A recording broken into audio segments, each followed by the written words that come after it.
Iran അടുത്ത കാലത്തൊന്നും Hormuz കടലിടുക്ക് തുറക്കാൻ സാധ്യതയില്ലെന്ന് US ഇന്റലിജൻസ് റിപ്പോർട്ട്. അമേരിക്കയെ കുഴപ്പിക്കാൻ ഇറാന്റെ പക്കലുള്ള ഒരേയൊരു ആയുധമാണ് കടലിടുക്ക്. ഇത് തുറന്നാൽ ഉള്ള പിടിവള്ളി കൂടി നഷ്ടമാകുമെന്ന വിലയിരുത്തലിലാണ് ഇറാൻ മുന്നോട്ടു പോകുന്നതെന്നും റോയിട്ടേഴ്സ് റിപ്പോർട്ട് ചെയ്യുകയാണ്. 5 ആഴ്ചയായി തുടരുന്ന യുദ്ധത്തിന് പെട്ടെന്ന് പരിഹാരം കാണാൻ അമേരിക്കൻ പ്രസിഡന്റിനെ സമ്മർദ്ദത്തിലാക്കുകയെന്ന ഉദ്ദേശവും ഇതിലുണ്ട്.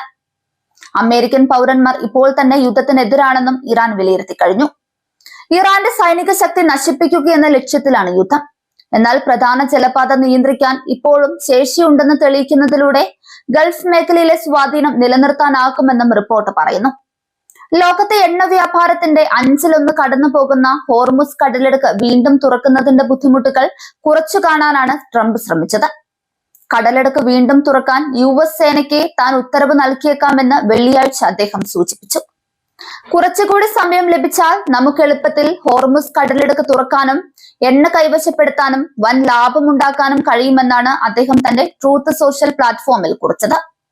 എന്നാൽ കടലിടുക്കിന്റെ ഒരു വശം നിയന്ത്രിക്കുന്ന ഇറാനെതിരെ ബലം പ്രയോഗിക്കാൻ ശ്രമിക്കുന്നത് വലിയ വില നൽകേണ്ടി വരുന്നതിനും അമേരിക്കയെ ദീർഘകാലം നീണ്ടു നിൽക്കുന്ന ഒരു കരയുദ്ധത്തിലേക്ക് വലിച്ചിഴയ്ക്കുന്നതിനും കാരണമാകുമെന്ന് വിദഗ്ധർ മുന്നറിയിപ്പ് നൽകി കഴിഞ്ഞു.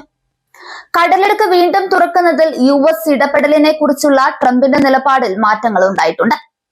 ഒരു വശത്ത് ഇറാന്റെ നിയന്ത്രണം അവസാനിപ്പിക്കുന്നത് വെടിനിർത്തലിനുള്ള മുൻ വ്യവസ്ഥയാക്കി അദ്ദേഹം മാറ്റി. മറുവശത്ത് കടലിടുക്ക് വീണ്ടും തുറക്കുന്നതിന് ഗൾഫ് എണ്ണ ആശ്രിത രാജ്യങ്ങളും നാറ്റോ സഖ്യകക്ഷികളും നേതൃത്വം നൽകണമെന്ന് അദ്ദേഹം ആവശ്യപ്പെടുകയും ചെയ്തു. കടലിടുക്ക് വളരെ വേഗം തുറക്കുമെന്ന് ട്രംപിന് ആത്മവിശ്വാസമുണ്ടെന്നും യുദ്ധാനന്തരം ജലപാതയിലെ ഗതാഗതം നിയന്ത്രിക്കാൻ ഇറാനെ അനുവദിക്കില്ലെന്ന് അദ്ദേഹം വ്യക്തമാക്കിയിട്ടുണ്ടെന്നുമാണ് പേര് വെളിപ്പെടുത്താൻ ആഗ്രഹിക്കാത്ത വൈറ്റ് ഹൌസ് ഉദ്യോഗസ്ഥൻ പറഞ്ഞത്. ഫെബ്രുവരി 28-ന് ട്രംപും ഇസ്രയേൽ പ്രധാനമന്ത്രി ബെഞ്ചമിൻ നെതന്യാഹുവും യുദ്ധം ആരംഭിച്ചതിനു ശേഷം ഇറാന്റെ ഇസ്ലാമിക് റവല്യൂഷണറി ഗാർഡ് കോർപ്സ് വാണിജ്യ കപ്പലുകളുടെ സഞ്ചാരം അസാധ്യമാക്കുന്നതിനായി വിവിധ തന്ത്രങ്ങൾ പ്രയോഗിക്കുന്നുണ്ട്.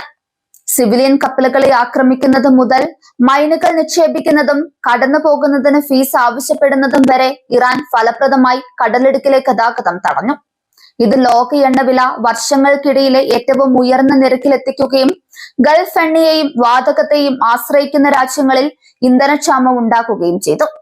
വർദ്ധിച്ചു വരുന്ന ഊർജ്ജ ചെലവുകൾ അമേരിക്കയിലെ പണപ്പെരുപ്പത്തിന് ആക്കം കൂട്ടാൻ സാധ്യതയുണ്ട്. ഇത് മോശം പോൾ സർവേ ഫലങ്ങൾ നേരിടുന്ന ട്രംപിനും നവംബറിൽ നടക്കാനിരിക്കുന്ന ഇടക്കാല കോൺഗ്രസ് തെരഞ്ഞെടുപ്പിന് തയ്യാറെടുക്കുന്ന അദ്ദേഹത്തിന്റെ റിപ്പബ്ലിക്കൻ പാർട്ടിക്കും ഒരു രാഷ്ട്രീയ ബാധ്യതയായി മാറിയിരിക്കുകയാണ്. തങ്ങൾക്ക് ലഭിച്ച ഈ സ്വാധീനം ഇറാൻ ഉടൻ ഉപേക്ഷിക്കാൻ സാധ്യതയില്ലെന്നാണ് ഇന്റലിജൻസ് റിപ്പോർട്ടുകൾ മുന്നറിയിപ്പ് നൽകുന്നത്. ജലപാത വീണ്ടും തുറക്കുന്നതിനുള്ള സൈനിക നടപടിയിൽ വലിയ അപകട സാധ്യതകളുണ്ടെന്ന് പല വിദഗ്ധരും പറയുന്നുണ്ട്. ഈ ജലപാത ഇറാനെയും ഒമാനെയും വേർതിരിക്കുന്നുണ്ട്. ഇതിന്റെ ഏറ്റവും വീതി കുറഞ്ഞ ഭാഗം 21 മൈലാണ്. എന്നാൽ കപ്പൽ ചാലുകൾക്ക് 2 ദിശകളിലും 2 മൈൽ മാത്രമേ വീതിയുള്ളൂ. ഇത് കപ്പലുകളെയും സൈനികരെയും എളുപ്പത്തിൽ ലക്ഷ്യമിടാൻ സഹായിക്കും. US സൈന്യം തെക്കൻ ഇറാനിയൻ തീരവും ദ്വീപുകളും പിടിച്ചെടുത്താൽ പോലും ഇറാൻ ഉള്ളിൽ നിന്ന് ഡ്രോണുകളും മിസൈലുകളും ഉപയോഗിച്ച് IRGCക്ക് കടലിടുക്കിന്റെ നിയന്ത്രണം നിലനിർത്താൻ പറ്റും.